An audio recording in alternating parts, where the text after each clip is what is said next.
Hello and welcome to this demo video. Before we get started, I'd just like to explain to you a few things which will relate to all of the basic range spreadsheets.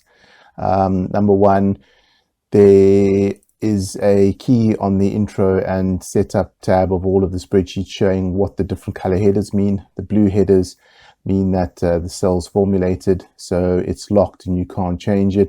The yellow headers are where you can input data, and occasionally there might be some gray headers, which is just a different kind of data input, but we'll include instructions as and when that happens.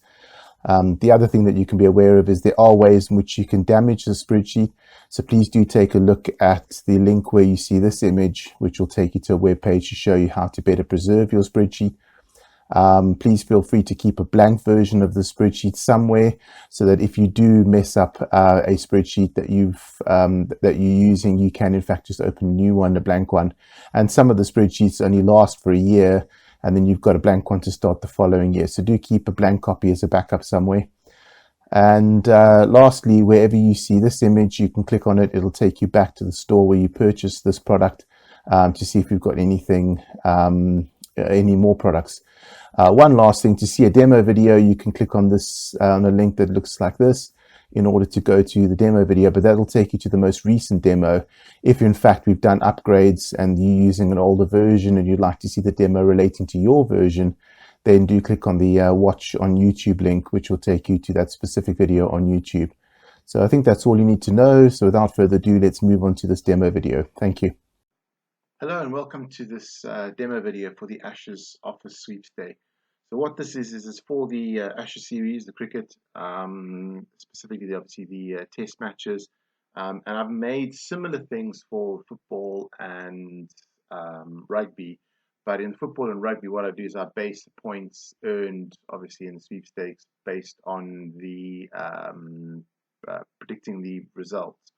So obviously in rugby, you can predict the score and you can predict how many tries are going to be scored. In the football, obviously, you can predict the goals, the score. But in cricket, it's obviously a lot more tricky than that. So what I've opted to do for the cricket instead is, as you can see on the screen here, let everybody choose a batsman, a bowler, an all-rounder, an additional player, and then obviously batting or bowling bonus. I'll explain to you how all of this works, but essentially instead of predicting the results of a match, what you're doing is you're predicting the star players for the series. So you'll be able to select the players that you think are going to perform, and then each test match, those players earn points for you, which go towards your score to show where you end up on the table. So let me give you a very brief overview of how it works, and then I will go into all the nitty-gritty details for those of you who really want to see how the scores are worked out. On the the intro and setup page we'll get to in a minute. You can just put your business name or your group name or whatever it is that the sweepstake name there. These I'll get back to in a minute. You probably want to leave those, but I'll get back to those when I do the scores. All you do is list all the participants down here. Don't put any duplicate names in. List all the participants, and then let each person decide, do they want to have a batting or a bowling bonus? What does that mean? It very simply means they'll score extra points, a percentage on their batting or bowling, whichever one they select. So if you think you've got a particularly strong batting lineup, then pick batting. If you think you've got a particularly strong bowling lineup, then bowling, or possibly even more so, are your all-rounders stronger batsmen or bowlers? That's what I would say. If you pick an all-rounder who's a stronger batsman, I would pick batting, and bowling, vice versa. And also your additional player. If you're an additional player as a batsman, pick batting, or if you're an additional player as a bowler, pick bowling. But you basically just earn a bonus on points scored for either batting or bowling. Each person selects a batter. So select someone who's just a batsman. You're only going to let's have a look at your players before we get onto that. You select all your players and you select which country they're from. You can input the player names, select which country they're from, and then select which type they are: batsman, all-rounder, bowler. If you select batter, they only score points on batting. If you select bowler, they only score points on bowling. And if you select all-rounder, they could in theory score points on both. So you can select what they are, and then also you can number them here, so you can sort by this column. When you're filling in scores, it's easier if you can sort them into the two batting order lineups. So as you can see, I've got them according to the last test of the 2019 Ashes. So, and then you can put the scores in. But we'll get back to that. Essentially, those scores earn points. I'll explain how all that works. But each person can select a batter, can select a bowler from either country, can select an all-rounder from either country, and one additional player from either country. And then do your second choice as well, obviously making sure your second choice isn't the same as the first for any of the categories. What that means is, for argument's sake, if you've selected Steve Smith as a batter and he misses one of the test matches because he's injured, then it'll take the next batter that you selected, who's Joe Root, and it'll take him as your batter option. So it doesn't matter which country they're from. Select your two options: batter, bowler, all-round, additional player from your first choice and your second choice, and then select your bonus. And that's all you need to do per person, and that will last for the entire Ashes series. If you have a situation, for argument's sake, where you picked, say, Ben Stokes, and Ben Stokes gets injured in the first match and doesn't play any of the other tests, you as a moderator can decide how you're going to play this. You either leave them in, it'll take their second choice throughout. If the second choice doesn't play, they won't get any points for that position. Alternatively, they can select someone else or redo the selection. But if you've already had the first match, and just bear in mind, whoever you select, it will take that selection from the start of the series. So if you've done one match and, say, for argument's sake, I don't know, Joe Root scored a cracking century and they come in and they go, oh, the additional player will select Joe Root. It may work in their favor because he's already had that first result, but he might be rubbish the rest of the series. You just never know. So just bear that in mind. It will, whatever changes you make will affect the entire series from start to finish, even if matches have already happened. So that's that. It's really just each person picking a player. Then what happens is each player scores points per test match, and those points then go to whoever you've selected here. If you select a batter, you get all their batting points. If you select a bowler, you get all their bowling points. If you select an all-rounder, you get the batting, all the bowling points, depending on how they perform. If you select a rounder, you'll get a combination of the points.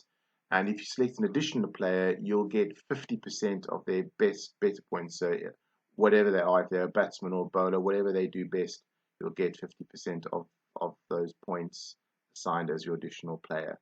So what you really need to do is obviously select those players.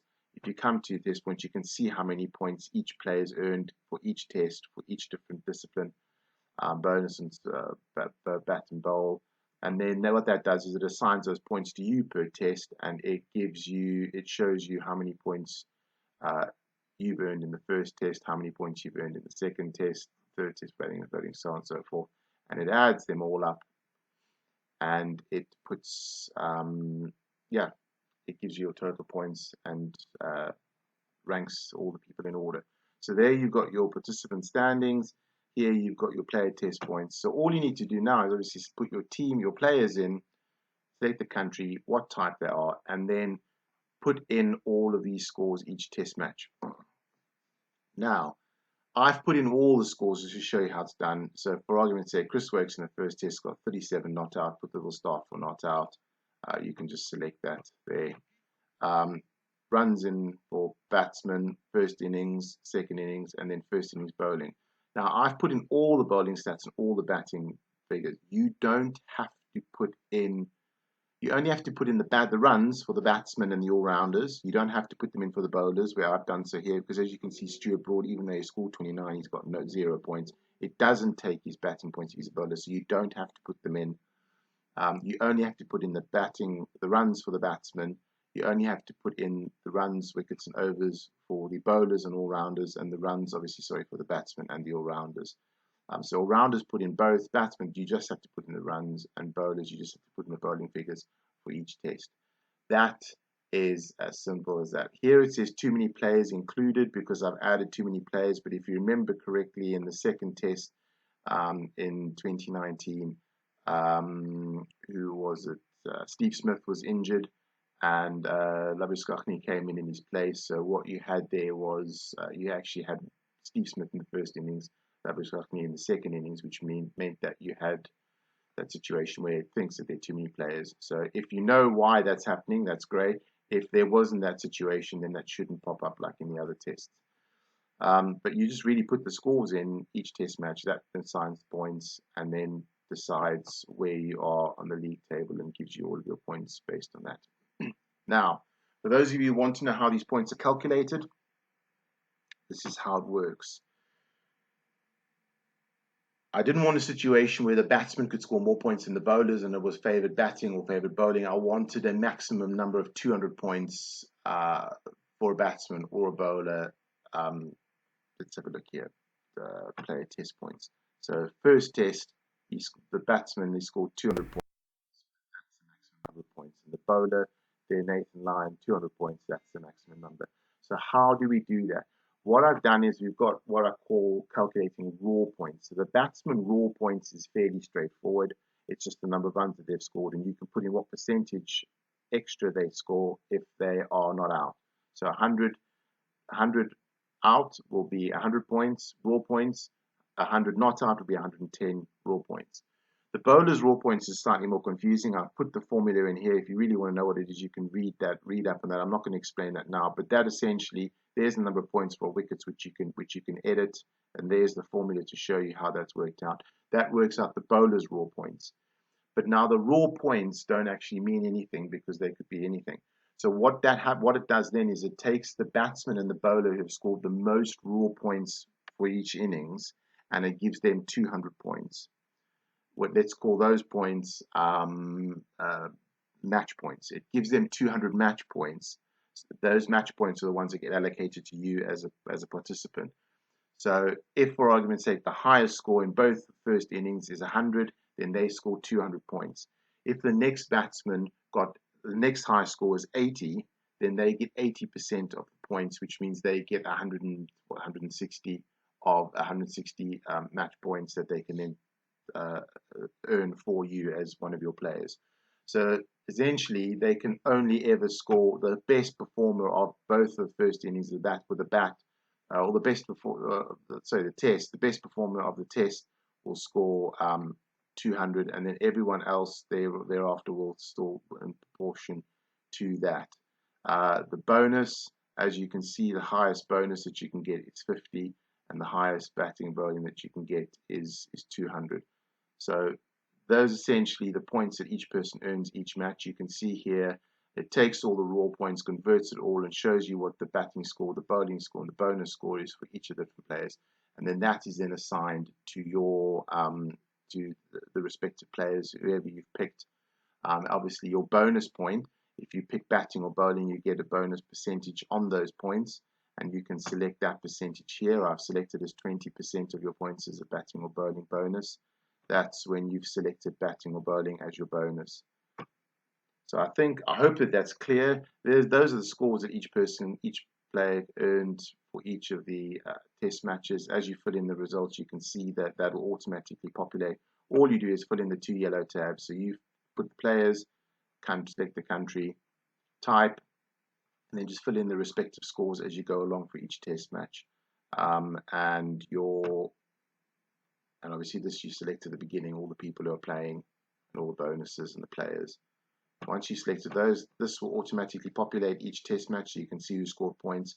Those points will then be transferred, depending on which players you selected, to your points, which will all show up here, and you'll get the respective points, and it'll sort all of your participants out in order of ranking. So I hope that makes sense to you. Yeah, if you are using this, really just do enjoy it. If you do have any pressing questions, get hold of me. Otherwise, yeah, I wish you all the best with your sweepstakes in your office. Thank you and goodbye.